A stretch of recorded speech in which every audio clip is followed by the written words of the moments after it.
ഒരേ ക്യാമ്പസിൽ ഒരുമിച്ച് കളിച്ച് വളർന്ന വ്യക്തികൾ ഇന്ന് വളരെ പ്രൗഡായിട്ട് പറയാൻ പറ്റും ബിസിനസ്സിൽ ഞങ്ങളെ കൂടെ ഒരുമിച്ച് ബിസിനസ് ചെയ്യുന്ന ആ ഒരു വ്യക്തിയാണ് ഇവിടെ ഉള്ളത്. അപ്പോ at the age of 25 he earned 20 lakhs through Indus Viva. അഥവാ യങ്ങസ്റ്റ് എമറാൾഡ് എക്സിക്യൂട്ടീവ്. എനിക്ക് ഹലോ ആരായിരിക്കും എന്നുള്ള എന്തെങ്കിലും ഗസ് ഉണ്ടോ? യെസ്, ആ ഒരു വ്യക്തിയെ ഞാൻ ഇവിടെ വെൽക്കം ചെയ്യാൻ പോവുകയാണ്. എല്ലാവരും ഞാൻ പറഞ്ഞു ഒരു ഹർഷാരവത്തോട് കൂടിയിട്ട് വേണം എല്ലാവരും നല്ലൊരു ഹാർട്ട് സിമ്പലും കാര്യങ്ങളും ഒക്കെ കൊടുത്തുകൊണ്ടായിരിക്കണം ആ ഒരു വ്യക്തിയെ ഇങ്ങോട്ടേക്ക് സ്വാഗതം ചെയ്യേണ്ടത്. വളരെ പ്രൗഡായിട്ട് പറയാൻ പറ്റും. ഞാൻ നേരത്തെ പറഞ്ഞു എൻ്റെ കൂടെ കോളേജിൽ പഠിച്ച് ഞങ്ങൾ ഒരുമിച്ച് ക്യാമ്പസിൽ കളിച്ച് വളർന്ന ആളുകൾ ഈ ഒരു മേഖലയിലും ഒരുമിച്ച് ഉണ്ടാവുക എന്ന് പറയുമ്പോൾ വളരെ സന്തോഷവാനാണ്. അതേപോലെ തന്നെ അറ്റ് ദ ഏജ് ഓഫ് 25 ഒരു ജീവിതത്തിൽ പച്ച കത്തുക എന്നുള്ള ഒരു രീതിയിലേക്ക് മാറിയിട്ടുള്ള youngest emerald executive mister Muhammad Fahmin സാറെ ഈ ഒരു വേദിയിലേക്ക് നമുക്ക് ഹൃദയപൂർവ്വം സ്വാഗതം ചെയ്യാം. നല്ലൊരു ഹാർട്ട് സിമ്പലോട് കൂടെ ആ ഒരു വ്യക്തിയെ ഇങ്ങോട്ടേക്ക് നമുക്ക് സ്വാഗതം ചെയ്യാം. Fahmin sir, most welcome. Fahmin sir.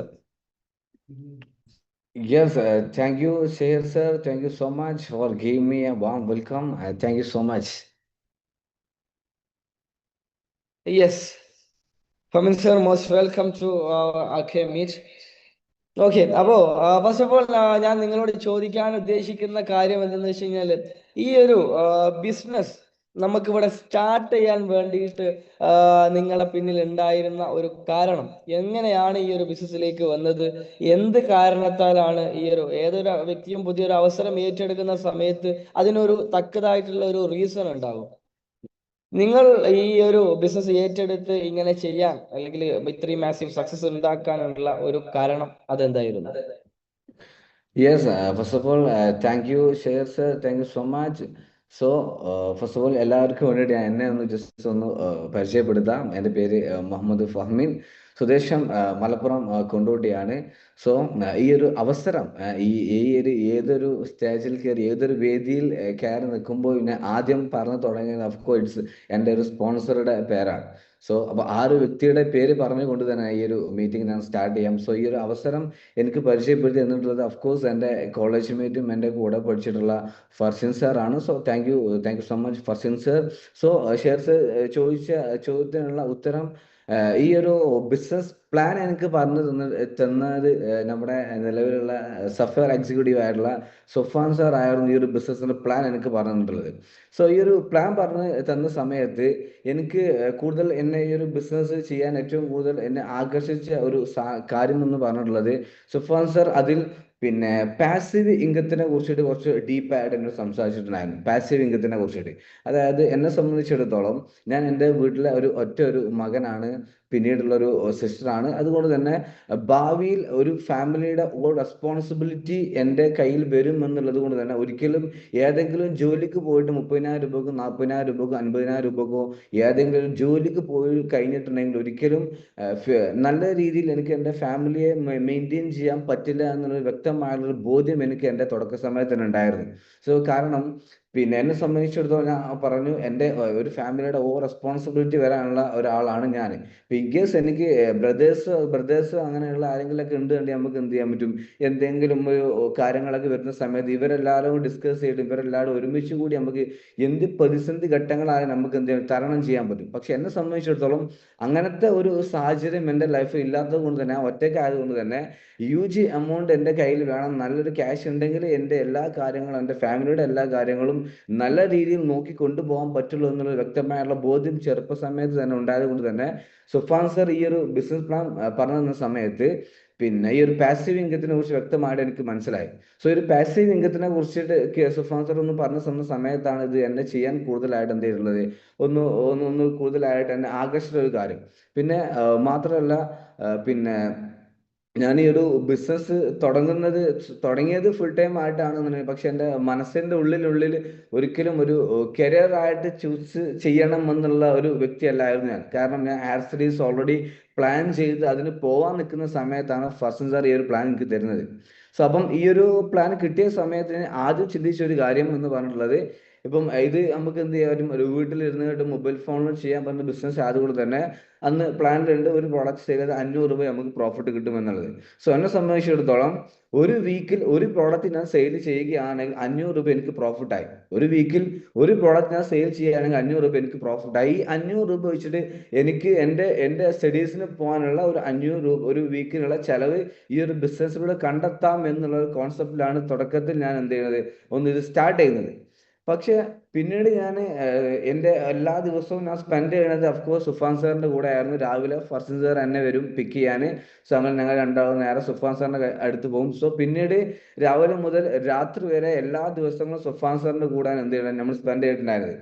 അപ്പം ഞാൻ പഠിക്കാൻ പോകുന്നുള്ള കോഴ്സിനെ കുറിച്ച് ഞാൻ ഒന്ന് വിശദമായിട്ട് അന്വേഷിച്ചു. പക്ഷെ ഈ ഒരു കോഴ്സ് ഏകദേശം നാട്ടിൽ നമുക്ക് ഏകദേശം 20-25 രൂപ ആ കോഴ്സ് കംപ്ലീറ്റ് ചെയ്യാൻ നാട്ടിൽ നമുക്ക് കിട്ടുള്ളൂ. പിന്നീട് ഒരു മാസം 50,000-60,000 രൂപ കിട്ടണമെന്നുണ്ടെങ്കിൽ നമ്മൾ എന്ത് ചെയ്യണം, അബ്രോഡ് പോകണം. സോ എന്നെ സംബന്ധിച്ചിടത്തോളം വീട്ടിൽ ഒറ്റ മോനായത് ഒരിക്കലും ഈ ഗൾഫിലോട്ട് പോയിട്ട് ജോലി ചെയ്ത് വരുമാനം ഉണ്ടാക്കുക എന്നുള്ള കോൺസെപ്റ്റിനോട് എനിക്ക് ഒരിക്കലും ഒരു താല്പര്യമില്ലാത്തൊരു വ്യക്തിയായിരുന്നു ഞാൻ. സോ അപ്പം എനിക്ക് പ്ലാൻ തരുന്ന സമയത്ത് സുഫാൻ സാർ നാട്ടിൽ നിന്ന് മാസം 60,000 രൂപ 70,000 രൂപ 80,000 രൂപ ഉണ്ടാക്കുന്നത് സുഫാൻ സാർ എനിക്ക് കാണിച്ചു തന്നു. പിന്നീട് എൻ്റെ മൈൻഡ് മാറി. സോ അങ്ങനെയാണെങ്കിൽ ഈ ഒരു വ്യക്തിയുടെ കൂടെ നിന്ന് കഴിഞ്ഞിട്ട് എനിക്ക് എന്ത് ചെയ്യാൻ പറ്റും, എനിക്ക് നാട്ടിൽ നിന്ന് എൻ്റെ ഫാമിലിയുടെ കൂടെ നിന്നുകൊണ്ട് തന്നെ നമുക്ക് എന്ത് ചെയ്യാൻ പറ്റും, നല്ല ലെവലിലോട്ട് മാറാൻ പറ്റും എന്നുള്ള വിശ്വാസം സുഫാൻ സാറിൻ്റെ കൂടെ നടന്നുകൊണ്ട് എനിക്ക് മനസ്സിലായി. അതിനുശേഷമാണ് ഈ ഒരു ബിസിനസ് ഞാൻ എന്ത് ചെയ്തിട്ടുള്ളത്, ഒന്ന് ഫുൾ ടൈം ആയിട്ട് ചെയ്യാനും ഒരു ഏറ്റെടുത്ത് ചെയ്യാനും സീരിയസ് ആയിട്ട് ചെയ്യാനൊക്കെ ഉള്ള ഒരു കാരണമായിട്ട് മാറിയിട്ടുള്ളത്. Okay, fine. അതേപോലെ തന്നെ ഈ ഒരു ബിസിനസ് ബിസിനസ് ജേണിയിൽ ഇങ്ങനെ മുന്നോട്ട് പോകുന്ന സമയത്ത് ഒരുപാട് റിജക്ഷൻസ് കാര്യങ്ങൾ പല ആളുകൾക്കും കിട്ടുന്നുണ്ട്. സ്വാഭാവികമായിട്ടും ആസ് എ ഏതൊരു വിവേക്കാരനെ സംബന്ധിച്ചിടത്തോളം ഇത്തരത്തിലുള്ള നെഗറ്റിവിറ്റി കാര്യങ്ങൾ അല്ലെങ്കിൽ റിജക്ഷൻസ് ഒക്കെ നമ്മൾ ഓരോരുത്തരും ഫേസ് ചെയ്യാറുണ്ട്. അത്തരത്തില് നിങ്ങൾ അനുഭവിച്ചിട്ടുള്ള, നിങ്ങൾ ഓർമ്മയിൽ നിന്ന് എടുക്കാൻ പറ്റുന്ന രീതിയിലുള്ള റിജക്ഷൻസ് എന്തെങ്കിലും നിങ്ങൾ അനുഭവിച്ചിട്ടുണ്ടായിരുന്നു? അങ്ങനെ റിജക്ഷൻസ് ഒക്കെ ഒരുപാട് റിജക്ഷൻസ് ഉണ്ട്. അങ്ങനെ അങ്ങനെ ഒരു ഒരു ഒരു ഓർമ്മയെന്ന് എടുത്തു പറയാനുള്ളതായിട്ടുള്ള സംഭവമൊന്നുമില്ല. കാരണം പ്രത്യേകിച്ച് നമ്മളെ ഈ ഒരു പ്രായം ആയതുകൊണ്ട് തന്നെ പിന്നെ നമ്മുടെ ഫാമിലിയിൽ നിന്നാണെന്നുണ്ടെങ്കിൽ ഫാമിലി എൻ്റെ വീട്ടുകാർ ഓക്കെ ആയിരുന്നു. ഞാൻ എന്താണോ ചെയ്യുന്നത് അത് അക്സെപ്റ്റ് ചെയ്യാൻ എൻ്റെ വീട്ടുകാർ തയ്യാറായിരുന്നു. പക്ഷേ നമ്മുടെ കസിൻസ് അങ്ങനെയുള്ള ആളുകൾ കുറച്ച് നെഗറ്റീവ് ആയിരുന്നു. നമ്മുടെ ഫ്രണ്ട് സർക്കിളിലെ കുറച്ച് ആളുകൾ നെഗറ്റീവ് ആയിരുന്നു. ഫസ്റ്റ് ഓഫ് ഓൾ ഈ ഒരു ബിസിനസ് എനിക്ക് ആര് എന്തൊക്കെ പറഞ്ഞാലും എൻ്റെ മനസ്സിൽ ഒരു വിള്ളൽ പോലും ഇടാൻ ആർക്കും പറ്റിയിട്ടില്ല. അതിന്റെ കാരണം എന്നെ സംബന്ധിച്ചിടത്തോളം ഞാൻ എപ്പോഴും ചിന്തിക്കുന്ന കാര്യം എന്ന് പറഞ്ഞിട്ടുള്ളത്, ഇത് ഞാൻ സ്വന്തമായിട്ട് പ്ലാൻ കേട്ടു, ഞാൻ സ്വന്തമായിട്ട് ഇഷ്ടപ്പെട്ട് സ്റ്റാർട്ട് ചെയ്തിട്ടുള്ള ഒരു പരിപാടിയാണ്. അതുകൊണ്ട് തന്നെ ആര് എന്ത് പറഞ്ഞിട്ടുണ്ടെങ്കിലും എനിക്കും അതൊരു പ്രശ്നമല്ല. ഞാനത് ഇതിനെക്കുറിച്ച് വ്യക്തമായിട്ട് മനസ്സിലാക്കിയാണ് ഞാൻ സ്റ്റാർട്ട് ചെയ്യുന്നത്. അല്ലാണ്ട് ഇത് പൈസ കിട്ടുമെന്ന് പറഞ്ഞപ്പോൾ ചാടി കയറി വണ്ടി വന്ന ആളാണ്. ഇതിനെക്കുറിച്ച് വ്യക്തമായിട്ട് മനസ്സിലാക്കിയാണ് ഞാൻ സ്റ്റാർട്ട് ചെയ്യുന്നത്. സോ അതുകൊണ്ട് തന്നെ പല ആൾക്കാർ പലതും പറഞ്ഞോട്ടെ എന്നുള്ള കോൺസെപ്റ്റ് ഞാൻ, എന്നെ ആർക്കും ഒന്നും ചെയ്യാൻ പറ്റിയിട്ടില്ല. സോ അപ്പം നമ്മുടെ കസിൻസ് ആണെന്നുണ്ടെങ്കിലും ഇതിലൂടെയൊക്കെ എന്താവാനാണ്, ഓൻ മറ്റേ പരിപാടി ഇല്ല എന്നുള്ള കോൺസെപ്റ്റിലൊക്കെ നമ്മൾ ഒരുപാട് പറഞ്ഞിട്ടുണ്ട്. പക്ഷെ അതിനൊക്കെ നമ്മൾ എന്ത് ചെയ്തു, അവരോടൊക്കെ നമ്മളൊന്നും പറയാതെ നമ്മളേതായ രീതിയിൽ ചെയ്തു. നമ്മൾ നല്ല രീതിയിൽ ഏർണിങ്സ് ഉണ്ടാക്കി കാണിച്ചു കൊടുത്തു എന്നുള്ളതാണ്. അല്ലാണ്ടതായിട്ടുള്ള വല്ല കാര്യങ്ങളൊന്നും ഇല്ല. അങ്ങനെ ഓവറായിട്ട് അങ്ങനെ നെഗറ്റീവ് ആയിട്ടുള്ള സാധനങ്ങളൊന്നും വന്നിട്ടില്ല. Yes, thank you so much. Then അടുത്തതായിട്ട് ഞാൻ ചോദിക്കാൻ ഉദ്ദേശിക്കുന്ന ഒരുപാട് ഞാൻ പറഞ്ഞു, ഈ ഒരു സമയത്ത് നിങ്ങൾ അച്ചീവ് ചെയ്ത അല്ലെങ്കിൽ 25-ാമത്തെ വയസ്സിൽ ഒരു എമറാൾഡ് എക്സിക്യൂട്ടീവ് എന്ന് പറയുമ്പോൾ ഏതൊരുത്തന്റെയും ആഗ്രഹം, ഏതൊരു യുവക്കാരന്റെയും ആഗ്രഹമാണ്. അപ്പോ ഈ ഒരു എന്താണ് ഓട്ടോമാറ്റിക്കലി നമ്മൾ ഈ ഒരു വരുമാനം 20 ലക്ഷം വരുമാനം വന്ന സമയത്ത് ഒരുപാട് അച്ചീവ്മെന്റ്സ് ലൈഫിൽ ക്രിയേറ്റ് ചെയ്തിട്ടുണ്ടാകും. അതിൽ എടുത്തു പറയാൻ പറ്റുന്ന അല്ലെങ്കിൽ നിങ്ങൾക്ക് മാറ്റങ്ങൾ കൊണ്ടുവന്നിട്ടുള്ള എന്തെങ്കിലും അച്ചീവ്മെന്റ്സ്, പ്രത്യേകിച്ച് എടുത്ത് പറയേണ്ട എന്തെങ്കിലും അച്ചീവ്മെന്റ്സ് നമ്മുടെ ലൈഫിൽ വന്നിട്ടുണ്ടെങ്കിൽ അതൊന്ന് ഷെയർ ചെയ്താൽ. തീർച്ചയായിട്ടും. കാരണം ഫസ്റ്റ് ഓഫ് ഓൾ നമ്മുടെ പേഴ്സണാലിറ്റിയിൽ വരുന്ന ഒരു ചേഞ്ചസ് എന്ന് പറഞ്ഞ വലിയ ഒരു മാറ്റം തന്നെ. കാരണം നമ്മൾ നമ്മുടെ ഇത് തുടങ്ങുമ്പോഴുള്ള ഏജ് 23, 23-ാമത്തെ വയസ്സാണ് ഈ ഒരു ബിസിനസ് നമ്മൾ എൻ്റെ കയ്യിൽ കിട്ടുന്നത്. സോ അതുകൊണ്ട് തന്നെ അതിൻ്റെതായിട്ടുള്ള ഒരു വൈബിലായിരിക്കും നമ്മൾ ഉണ്ടാവുക. പക്ഷേ ഇവിടുന്ന് സുഫാൻ സാറിൻ്റെയും മിഥിലാൻ സാറിൻ്റെയും ഫർസൻ സാറിൻ്റെയും ഒക്കെ നിയാസ് സാറിൻ്റെയും കൂടെ നടന്നത് കൊണ്ട് തന്നെ അതിൽ നമ്മുടെ പേഴ്സണാലിറ്റി, നമ്മൾ ഓരോ വ്യക്തികളോട് സംസാരിക്കുന്ന രീതിയിലും നമ്മുടെ ഫാമിലിയിലുള്ള ആളുകൾ ഡീൽ ചെയ്യുന്ന രീതിയിലാണ്. ഇപ്പോൾ സുഫാൻ സാർക്ക് ഫാമിലി ഡീൽ ചെയ്യുന്നത് ഭയങ്കര ഇൻസ്പയർ ആയിട്ടുള്ള ആളാണ് ഞാൻ. കാരണം അങ്ങനത്തെ ഒരു ഡീലിംഗ് ആണ്. അപ്പം നമ്മുടെ ചെറുപ്പസമയം എന്ന് പറഞ്ഞാൽ എന്തെങ്കിലും പറഞ്ഞിട്ട് ഈ രണ്ടാമത്തേന് നമ്മൾ ഒന്ന് സൗണ്ട് കൂടി സംസാരിക്കുന്ന ആ ഒരു കാറ്റഗറിയിലെ ഉള്ള ടൈപ്പ് ഓഫ് ആളുകളായിരുന്നു നമ്മളെ തുടക്കത്തിലെ. പക്ഷെ അതിനൊക്കെ മാറ്റാൻ ഈ ഒരു അവസരത്തിലൂടെ എനിക്ക് പറ്റി. സോ നല്ലൊരു അടിപൊളിയായ ഒരു പേഴ്സണാലിറ്റി ആയിട്ട് മാറാൻ ഈ ഒരു അവസരത്തിലൂടെ പറ്റി. അതൊരു വലിയൊരു അച്ചീവ്മെന്റ്സ് ആയിട്ട് ഞാൻ കരുതുന്നു. അതുപോലെ തന്നെ തീർച്ചയായിട്ടും എൻ്റെ ഈ ഒരു പ്രായത്തിലുള്ള ആളുകൾ എൻ്റെ സർ പറഞ്ഞ നേരത്തെ നെഗറ്റീവ് കിട്ടിയെന്ന് ചോദിച്ചു. അപ്പോൾ അതിനുള്ള ഒരു ആൻസർ കൂടെ ഇതിലൂടെ ഇൻക്ലൂഡ് ചെയ്യാം. സോ എൻ്റെ പ്രായത്തിലുള്ള ആളുകളൊക്കെ ഇന്ന് തുടക്ക സമയത്ത് നമ്മൾ കുറെ നെഗറ്റീവ് ആക്കിയിട്ടുണ്ടെന്നുണ്ടെങ്കിലും ഇന്ന് അവർ അന്നും പണിയെടുക്കുന്നത് 15,000 18,000 രൂപക്കാണ്. അവർ ഇന്നും വർക്ക് എടുക്കുന്നത് ഇതേ 18,000 15,000 രൂപക്കാണ്. സോ ആ സമയത്ത് നമ്മുടെ സ്റ്റാർട്ടിങ്ങിൽ നമുക്ക് വലിയ വരുമാനമൊന്നും ഇല്ലാണ്ട് ഇന്ന് മാസം ഏകദേശം 2,60,000 രൂപ വരുമാനം വാങ്ങാൻ പറ്റുന്ന ഒരു കാറ്റഗറിയിലോട്ട് മാറാൻ പറ്റുന്നത് അഫ്കോഴ്സ് ഒരു വലിയ സംഭവമായിട്ടുള്ള ഒരു കാര്യം തന്നെയാണ്. പിന്നെ മാത്രമല്ല അഫ്കോഴ്സ് നമുക്ക് മാസ വരുമാനം കൂടുന്ന സമയം അതിൻ്റെതായ മാറ്റങ്ങൾ എന്തായാലും നമ്മുടെ ലൈഫിൽ വരും. തീർച്ചയായിട്ടും 10 ലക്ഷം രൂപയുടെ ഫോണക്സ് എന്ന വാഹനം എനിക്ക് എന്ത് ചെയ്യാൻ പറ്റി, ഈ ഒരു ബിസിനസ്സിലൂടെ പർച്ചേസ് ചെയ്യാൻ പറ്റി. അതുപോലെ നമ്മൾ ഉപയോഗിക്കുന്ന ഗാഡ്ജറ്റുകൾ ആണെങ്കിലും ഇങ്ങനെയുള്ള എല്ലാ ടോട്ടൽ നമ്മുടെ ലൈഫ് സ്റ്റൈല് മൊത്തം ചേഞ്ച് ചെയ്യാൻ ഈ ഒരു ഒറ്റ അവസരത്തിലൂടെ പറ്റി എന്നുള്ളതാണ്. മാത്രമല്ല എന്നെ സംബന്ധിച്ചിടത്തോളം എപ്പോഴും നല്ല അടിപൊളി ഡ്രസ്സ് ഇട്ട് നടക്കാൻ, നല്ല അടിപൊളി കോസ്റ്റ്യൂം ഇട്ട് നടക്കാൻ ഭയങ്കര ഇഷ്ടപ്പെടുന്ന ഒരാളാണ് ഞാൻ. പക്ഷെ അത് ഈ ഒരു ബിസിനസ്സിലൂടെ എനിക്ക് എന്ത് ചെയ്യാൻ പറ്റുന്നുണ്ട്. യെസ്. അപ്പോൾ അച്ചീവ്മെന്റ്സ് കാര്യങ്ങൾ ഒരുപാട് ഉണ്ടാക്കിയതിനെ കുറിച്ചിട്ട് പറഞ്ഞു. യങ്ങസ്റ്റ് എമറാൾഡ് എക്സിക്യൂട്ടീവ് ആണ്. അതേപോലെ തന്നെ പാൻ ഇന്ത്യയിൽ നമ്പർ 4 ലിസ്റ്റിൽ ഞാൻ കണ്ടു.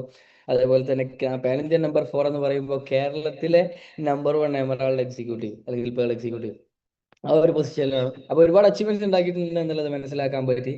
അതേപോലെ തന്നെ ഇന്നത്തെ കാലഘട്ടത്തിൽ ഞാൻ പൊതുവേ കണ്ടുവരുന്ന ഒരു കാര്യത്തെ കുറിച്ചിട്ട് പറയുകയാണെന്നുണ്ടെങ്കിൽ ഈ ഒരു ബിസിനസ്സിനെ സംബന്ധിച്ചിടത്തോളം പല തരത്തിൽ ഈ ബിസിനസ്സിനെ കാണുന്ന ആളുകളുണ്ട്.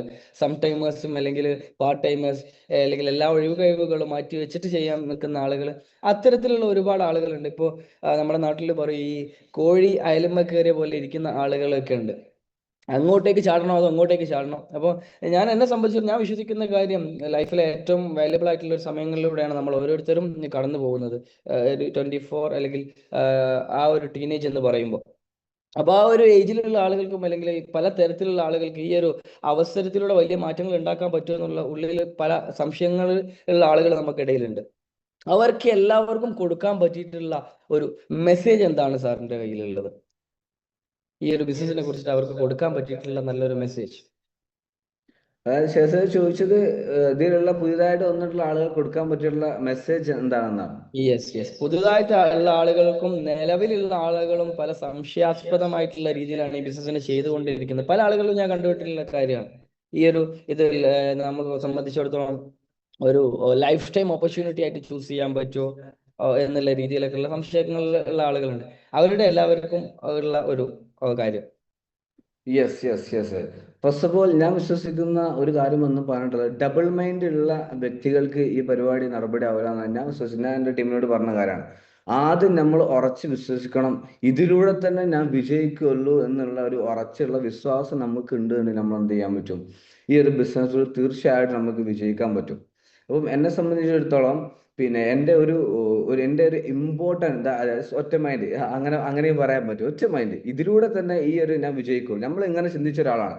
കാരണം ഞാൻ പറഞ്ഞു, എൻ്റെ ലൈഫിലെ ഏറ്റവും ഇമ്പോർട്ടൻ്റ് ആയിട്ടുള്ള ഒരു ഏജിലാണ് എനിക്ക് ഈ സംരംഭം കിട്ടുന്നത്. ഒരു പുരുഷന്റെ ഏറ്റവും പ്രധാനപ്പെട്ട ഏജ് ഏതാണെന്ന് ചോദിക്കുകയാണെങ്കിൽ 23, 24, 25. എൻ്റെ 23-ാമത്തെ വയസ്സിലാണ് ഈ ഒരു സംരംഭം എൻ്റെ കയ്യിൽ കിട്ടുന്നത്. അതുകൊണ്ട് തന്നെ ഞാൻ നോക്കുന്ന സമയത്ത് ഒരിക്കലും എൻ്റെ ഒരു എഡ്യൂക്കേഷനും ക്വാളിഫിക്കേഷനും കാര്യങ്ങളൊന്നും വെച്ച് എന്തായാലും ഹ്യൂജ് ലെവൽ ഓഫ് പ്രോഫിറ്റ് എന്തായാലും എനിക്ക് ഉണ്ടാക്കാൻ പറ്റുന്ന തോന്നൽ എനിക്കില്ലായിരുന്നു. അതുകൊണ്ട് ഈ ഒരു സംരംഭം കിട്ടിയ സമയം ഞാൻ നോക്കി കാണുന്നത് സുഫാൻ സാറിനെയാണ്. സുഫാൻ സാർ നല്ല അടിപൊളി ലൈഫ് സ്റ്റൈൽ മെയിൻറ്റെയിൻ ചെയ്യുന്നുണ്ട്. മിഥില സാർ നല്ല അടിപൊളി ലൈഫ് സ്റ്റൈൽ മെയിൻറ്റെയിൻ ചെയ്യുന്നുണ്ട്. ഇവരൊക്കെ കണ്ടപ്പോഴാണ് ഈ ലെവലിലോട്ട് മാറാൻ പറ്റുമെന്നുള്ള തോന്നൽ വന്നത്. ഈ ഒരു ലെവലിൽ മാറാൻ പറ്റുമെന്നുള്ള തോന്നൽ വന്നു. അതോടുകൂടി എന്ത് ചെയ്തു, സുഫാൻ സാർ ഇപ്പം ഈ ഒരു പ്ലാൻ തന്ന അന്ന് മുതൽ, ഈ ഒരു ബിസിനസ് പ്ലാൻ തന്ന അന്ന് മുതൽ ഇന്ന് രാവിലെ വരെ സുഫാൻ സാറിനായിട്ട് എനിക്ക് കറക്റ്റ് കമ്മ്യൂണിക്കേഷൻ ഉണ്ട്. എന്തിനും ഏതിനും സുഫാൻ സാറിന് ഒരു കമ്മ്യൂണിക്കേഷൻ ഉണ്ട്. അപ്പം ഈ ഒരു കമ്മ്യൂണിക്കേഷൻ അന്ന് മുതൽ ഇന്ന് വരെ ഉണ്ട്. Share sir. യെസ്. അപ്പൊ അത്തരത്തിലുള്ള മെസ്സേജ് ആണ് കൊടുക്കാനുള്ളത്. വേറെ എന്തെങ്കിലും പ്രത്യേകിച്ചുള്ള മെസ്സേജ് കാര്യങ്ങൾ? അതെ, ഓഫ് കോഴ്സ് അങ്ങനെ ചോദിക്കുകയാണെങ്കിൽ തീർച്ചയായിട്ടും നിങ്ങളുടെ അപ്ലയൻസ്, എൻ്റെ അപ്ലയൻസ് എന്ത് പറഞ്ഞോ അത് അതേപടി കേട്ട് കേൾക്കാനും അത് ചെയ്യാനും തയ്യാറായിട്ടുള്ള ഒരു വ്യക്തിയാണ് ഞാൻ എന്ന് വിശ്വസിക്കുന്നു. കാരണം എൻ്റെ അപ്ലയൻസ് എന്ത് പറഞ്ഞാൽ അത് ഞാൻ ചെയ്തിരിക്കും, അത് ഞാൻ കേട്ടിരിക്കും. അത് പിന്നെ മാത്രമല്ല, കണ്ടിന്യൂസ് ആയിട്ട് എൻ്റെ സുഫാൻ സാറിനായിട്ടുള്ള കമ്മ്യൂണിക്കേഷൻ ഉണ്ട്. സോ നിങ്ങളുടെ അപ്ലൈൻ ലീഡേഴ്സ് എന്താണോ നിങ്ങളോട് പറയുന്നത് അത് നിങ്ങൾ കേട്ട് അതനുസരിച്ച് ചെയ്യാൻ തയ്യാറാണെങ്കിൽ തീർച്ചയായിട്ടും ഈ ബിസിനസ് എനിക്ക് വലിയ രീതിയിലുള്ള ഒരു മാറ്റം ഉണ്ടാക്കാൻ പറ്റും. ഇപ്പൊ എന്നെ സംബന്ധിച്ചിടത്തോളം ഫർസൻ സാർ എന്ന വ്യക്തി കോളേജിൽ ഞങ്ങൾ രണ്ടാളും ഒരേ ഗ്യാങ്ങിൽ പെട്ടിട്ടുള്ള വ്യക്തിയാണ്. ഒരേ ഡിപ്പാർട്ട്മെന്റ് ആയിരുന്നു, ഒരേ ഇയർ ആയിരുന്നു, പിന്നെ കൂടെ നടന്നതിന് ആളായിരുന്നു. പക്ഷെ ഈ ഒരു ബിസിനസ്സിൽ ആളെന്റെ സ്പോൺസറാണ്, ആള് പിന്നെ എൻ്റെ ലീഡറാണെന്നുള്ള വ്യക്തമായുള്ള ബോധ്യം എനിക്കുണ്ടായത് കൊണ്ട് തന്നെ പിന്നെ ഇതിലുള്ള എത്രയോ ആളുകൾക്ക് ബിസിനസ് കൊടുത്തിട്ടുണ്ടാവുക നിങ്ങളുടെ ഫാമിലി ഫ്രണ്ട്സോ നിങ്ങളുടെ അല്ലെങ്കിലുള്ള കോളേജ് മേറ്റ്സോ ഇങ്ങനെയുള്ള ഫ്രണ്ട്സുകൾ, നാട്ടിലുള്ള ഫ്രണ്ട്സുകളായിരിക്കും. പക്ഷെ എന്നെ സംബന്ധിച്ചിടത്തോളം എനിക്ക് തന്നത് എൻ്റെ ഫ്രണ്ട് ആയിരുന്നു. പക്ഷെ ആള് പറയുന്ന ഓരോ കാര്യങ്ങളും അതേപടി അനുസരിച്ച് ചെയ്യാൻ തയ്യാറായിട്ടുള്ള ഒരു വ്യക്തിയാണ് ഞാൻ. എനിക്ക് വേണേൽ ചിന്തിക്കാം, എന്റെ കമ്പനിക്കാരനല്ലേ എന്നുള്ള ലെവലിൽ ആ ഒരു വൈബിൽ ആളെ കാണാം. പക്ഷെ ബിസിനസ്സിലോട്ട് വരുന്ന സമയത്ത്, ബിസിനസ്സുമായിട്ട് കണക്ട് ചെയ്യുന്ന സ്ഥാനത്തിൽ ആള് എന്ത് പറഞ്ഞാലും അത് അതേ രീതിയിൽ കേട്ട് അനുസരിക്കാൻ തയ്യാറായിട്ടുള്ള ആളാണ്. ചില സമയത്ത് നമ്മളോട് ഒന്ന് ടോൺ മാറി സംസാരിക്കേണ്ടി വരും. അതൊക്കെ എൻ്റെ നല്ലതിന് വേണ്ടിയിട്ടാണ് പറയുന്നത് എന്ന് വ്യക്തമായുള്ള ഒരു വിശ്വാസം എനിക്കുണ്ടായിരുന്നു. അത് പറഞ്ഞ വിശ്വാസം ഉണ്ടാകുന്ന പറഞ്ഞാൽ അവരെന്താണോ പറയുന്നത് അത് അതേ രീതിയിൽ കേട്ടു അനുസരിച്ചു ചെയ്യാൻ തയ്യാറായി. അതുകൊണ്ടാണ് ഇന്ന് ഈ ഒരു ബിസിനസ്സിലൂടെ ഒരു 20 ലക്ഷം കംപ്ലീറ്റ് ആയി ഒരു എമറാൾഡ് എക്സിക്യൂട്ടീവ് എന്ന റാങ്കിൽ ഞാൻ നിൽക്കുന്നത് എന്ന് വ്യക്തമായിട്ട് വിശ്വസിക്കുന്ന ആളാണ് ഞാൻ. തീർച്ചയായും നിങ്ങൾക്ക് ഓരോരുത്തർക്കും ആരാണോ നിങ്ങളുടെ അപ്ലൈൻ ലീഡേഴ്സ് അവരുമായിട്ട് ഒരു നല്ല രീതിയിലുള്ള ഒരു കണക്ഷൻ ഉണ്ട് എന്ന്, നല്ല രീതിയിലുള്ള കമ്മ്യൂണിക്കേഷൻ ഉണ്ട് എന്ന് തീർച്ചയായും നിങ്ങൾക്ക് എന്ത് ചെയ്യാൻ പറ്റും, ഈ ബിസിനസ് വിജയിക്കാൻ പറ്റും എന്നുള്ള കാര്യം ഇറ്റ്സ് കൺഫേം ആണ്. Okay, thank you so much, Famin sir, your valuable experience. അപ്പോ ഫാമിൻ സാർക്ക് നല്ലൊരു ഹാർട്ട് സിമ്പിൾ കൊടുത്തൂടെ? ഈ ഒരു വയസ്സിൽ, 25-ാമത്തെ വയസ്സിൽ കമ്പനിയിൽ